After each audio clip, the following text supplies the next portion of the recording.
Garuda Express, an international courier service.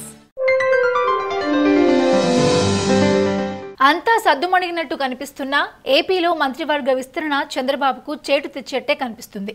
చాపు కింద నీరులా అసంతృప్తివాదులు కొత్త దారులు వెతుక్కుంటున్నట్టు పొలిటికల్ టాక్. పదవి రాక కంగుతిన్న బోండా ఉమా లోలోపల పావులు కదుపుతున్నట్టు సమాచారం. మరి అది నిజమేనా? Watch the story.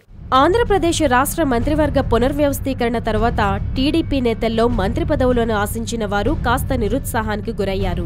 కొందరు బాబుపై కోపంతో తమ పదవులకు రాజీనామా చేస్తామని ప్రకటించిన విషయం కూడా అందరికీ తెలిసిందే. అయితే వీరందరికన్నా మంత్రి పదవి దక్కకపోవడంపై బోండా ఉమా ముఖ్యమంత్రి చంద్రబాబుపై తీవ్ర విమర్శలు చేశారు. అయితే దీనికి బాబు రివర్స్ కౌంటర్ ఇస్తూ, నువ్వు ఎమ్మెల్యేగా గెలిచిందే మొదటిసారి, అప్పుడే మంత్రి పదవి కావాలా? ఎందుకు మంత్రి పదవిపై నీకంత తొందర? ఎవరికి ఎప్పుడు ఎలాంటి పదవులు కట్టబెట్టాలో నాకు తెలియదా అని బోండాపై తీవ్ర అసహనం వ్యక్తం చేసిన విషయం తెలిసిందే.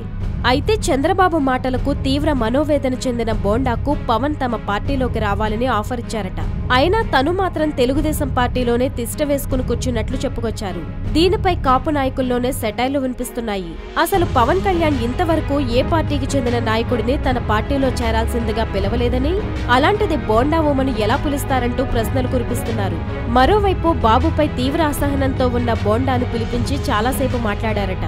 అయితే వీరిద్దరి మధ్య ఏం సంభాషణ జరిగిందో కానీ బోండా సైలెంట్ గా అక్కడి నుంచి వెళ్లిపోయారట. హాయ్ యోయో వ్యూవర్స్, సబ్స్క్రైబ్ చేసేటప్పుడు అక్కడ ఉండే గంట సింబల్ ను ప్రెస్ చేయడం మర్చిపోవద్దు.